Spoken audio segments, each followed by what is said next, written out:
Autre mobilisation ce samedi, celle des défenseurs de la forêt limousine dans le cadre de l'appel national pour des forêts vivantes. Plusieurs centaines de militants ont organisé une marche sur le plateau de Millevaches pour dénoncer les coupes rases. Reportage de Cécile Descubes et Frédéric Borde.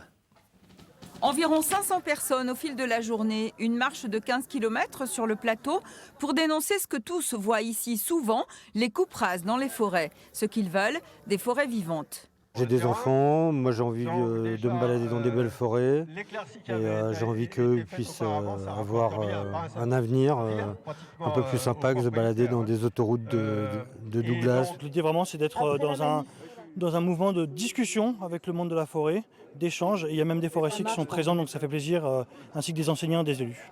À ces coupes rases, les manifestants préfèrent la forêt gérée durablement. Exemple à Chessou, où une association, l'Aubrey, a racheté 5 hectares de bois à un propriétaire souhaitant raser sa forêt.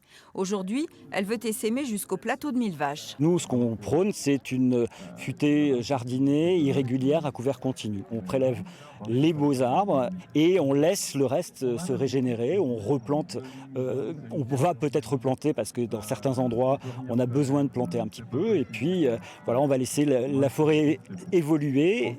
S'il y a des coupes à blanc, c'est parce qu'il y a derrière des coopératives avec des matériels de plus en plus coûteux à rentabiliser, affirme Canopé.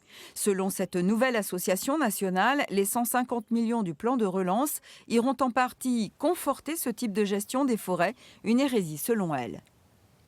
Lorsque vous avez une forêt, que vous considérez qu'elle est pauvre parce qu'il n'y a pas assez de bois cher dedans, mais la forêt peut être quand même en bonne santé, intéressante, avec de la biodiversité vivante, etc., vous pouvez choisir de faire appel à cet argent au fond du gouvernement pour raser votre forêt et replanter à la place une monoculture de quelque chose qui pousse vite, donc du Douglas ou du pin maritime. Et ça, c'est beaucoup moins intéressant pour la biodiversité. Des sujets qu'il compte bien remettre sur la table à l'occasion de très prochaines assises de la forêt.